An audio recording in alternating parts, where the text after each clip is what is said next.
Saudara yang dikasihi dalam Tuhan Yesus Kristus, pada waktu kita berbicara tentang ketidakberdosaan Kristus, kita biasanya menunjuk pada kemanusiaannya. Tidaklah penting untuk berbicara tentang ketidakberdosaan dari keilahian Kristus, oleh karena kita mengerti bahwa sebagai yang ilahi, Ia tidak dapat berdosa dan tidak melakukan dosa.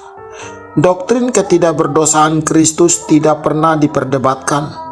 Bahkan bidat yang paling menakutkan dalam sejarah gereja pun tidak pernah menyangkali ketidakberdosaan Kristus. Saudaraku yang dikasihi dalam Tuhan Yesus Kristus, ketidakberdosaan Kristus bukan hanya sekedar sebuah teladan bagi kita, tetapi merupakan suatu hal yang fundamental dan keharusan bagi keselamatan kita.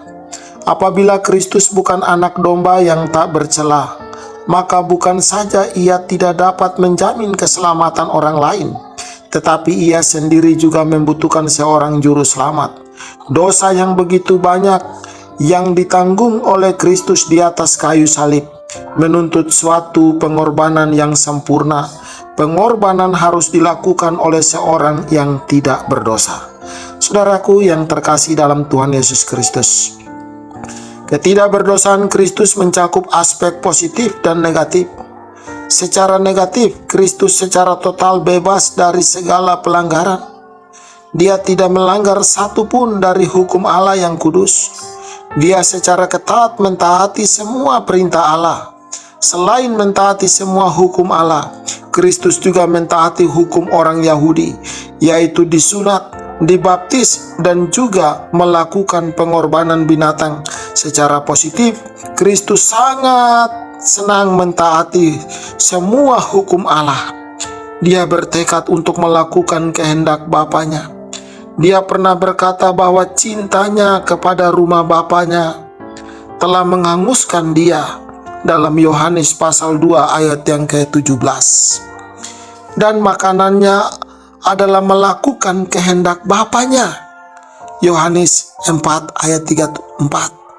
Makanan sebagai kebutuhan pokok itu bukan makanan-makanan yang sama seperti kita makan saat ini. Tetapi Yesus berkata, makananku ialah melakukan kehendak Bapa-Ku.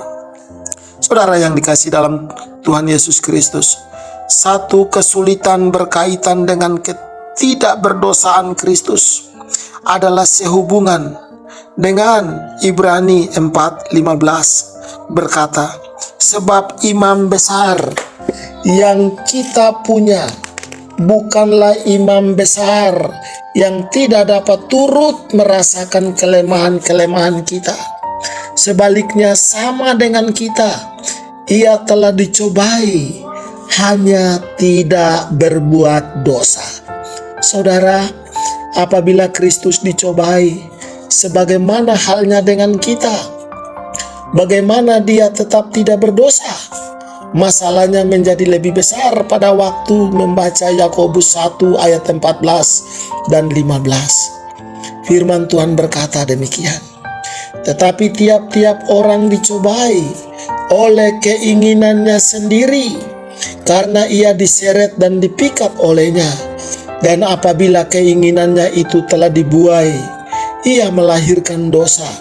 Dan apabila dosa itu sudah matang, ia melahirkan maut. Yakobus menjelaskan tentang keinginan untuk berdosa yang ada di dalam diri kita. Keinginan-keinginan itu sendiri sudah merupakan dosa. Apabila Yesus dicobai sama seperti kita, maka itu seakan-akan berarti bahwa Yesus memiliki keinginan untuk berdosa. Ini sebenarnya yang dimaksudkan oleh kitab Ibrani. Pada waktu Yesus dinyatakan tidak berdosa, Yesus memang mempunyai keinginan-keinginan, tetapi Dia tidak mempunyai keinginan untuk berdosa. Setan mencoba dan membujuk Yesus supaya makan pada waktu Ia sedang berpuasa. Yesus pada waktu itu betul-betul lapar secara fisik. Dia mempunyai keinginan untuk makan sesuatu, dan bukan merupakan suatu dosa untuk menginginkan makanan. segala sesuatu adalah sederajat.